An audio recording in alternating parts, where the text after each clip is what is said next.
ဒေါ်လာ400လောက်တန်တယ်တစ်လုံးကဘာမှာဈေးကြီးဆုံးတည်း။ဝိုင်းတဲတုံးလေးတို့ကိုဖန်အပြန်ဒူးရင်းသီးလက်ဆောင်ပေးမယ်။တန်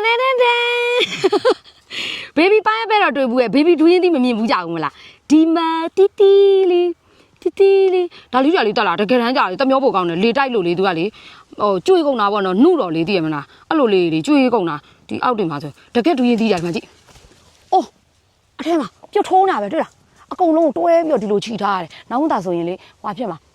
ပြုတ်ကြလာမှာဆိုလို့ဂိုင်းမနိုင်မှာဆိုလို့လေအများကြီးပဲခြံထဲမှာဒူးရင်ပင်တွေလေအများကြီးပဲတမွာတခဲလိုက်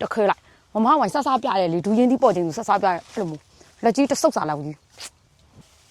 မဲ့ရင်လေဗျိုင်းတူတွေမဲ့မှာနော်ကုံတော့အရွယ်ကောင်းလေးတွေကြီးပဲ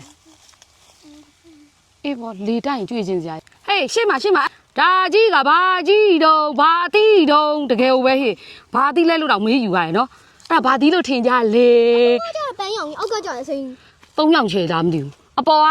အဝေးကလမ်းကျင်ခရမ်းနဲ့တူရတော့အနီလိုလေနောက်ပြီးရင်ကြတော့စိမ့်နုလေစိမ့်ရင်လေတွေ့လားအဲ့ဒါဘာတီးလဲဒီလောက်ကြီးအကျိုးတရားတီးကဘာခေါ်လဲတရားတီးကအမျိုးတွေဘာများရှိသေးလားမသိရိုးတွေကတရားတီးဖြစ်မယ်ကြောအကျိုးပဲစိမ့်တလုံးတို့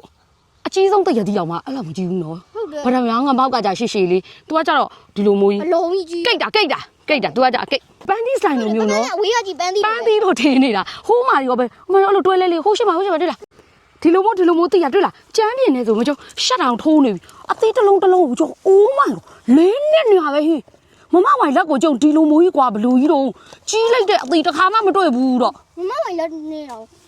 ကြီးတယ်ကျုပ်လက်ကိုမမဝိုင်ပြမယ်မကြည့်ဒီလိုမျိုးနဲ့အမလေးဟဲ့ကြွေသွားမှတော့ကြားတယ်လက်သေးနှစ်ခုစုပ်တာတော့မှမပြေဘူးဒီမှာကြည့်တော့လွတ်နေရတွေ့လားလက်နှစ်ဖက်စုပ်တာတော့မှလေအသေးဘယ်လောက်ကြီးလဲဆိုတာပြောပြအသေးရလေကျွန်းလုံးအောင်ခူးလို့ရတယ်ဟုတ်တယ်နိမ့်လေးတော့ဘယ်လောက်နိုင်လဲဆိုတော့အသီးခုဖို့ဒီလိုတော့မှစောင့်ကြောင်လေးတောင်ထိုင်နေရတယ်ဒါလေးလားဒါသီးလေးတော့မလေးဟဲ့အသီးကမျက်နှာနဲ့တိုက်တွဲလဲလေးအများကြီးပဲမချမ်းဟိုးမခဲဘေးမှာပဲဟိုမှာချမ်းတွဲလဲလေးအသီးကဘလို့အရန်အောင်ဖြစ်နေရလဲမသိဘူးဗောအောင်းဝကြပဲတော့ဟိုမသိကစုဘူးကြီးရနာဒါလည်းမျိုးတစ်မျိုးပဲမီရာဆာကီဆိုတဲ့ဂျပန်နာမည်ပေါ့နော်ပန်တရက်ပေါ့နော်ဒေါ်လာ400လောက်တန်တယ်တစ်လုံးကဘာမှာဈေးကြီးဆုံးတည်းဒေါ်လာ400ဆိုဒီကအသီးတွေကအများကြီးပဲဆိုလုံးဝတေးချာကိုင်မှာတစ်လုံးကြွေလို့မရဒေါ်လာ400ပတ်လုံးသွားလိမ့်မယ်ဒေါ်လာ400ဆိုဘာငွေနဲ့ဘယ်လောက်ရှိ16သိန်းဖျားဖုန်းတစ်လုံး16သိန်းကပြုတ်ချပြီဖုန်းတစ်လုံးကဝယ်လို့ရတယ်နှစ်ခုလောက်ပါကဖုန်းတစ်လုံးဝယ်လို့ iPhone ကိုင်လို့ရတယ်5လုံးရောင်းပြီ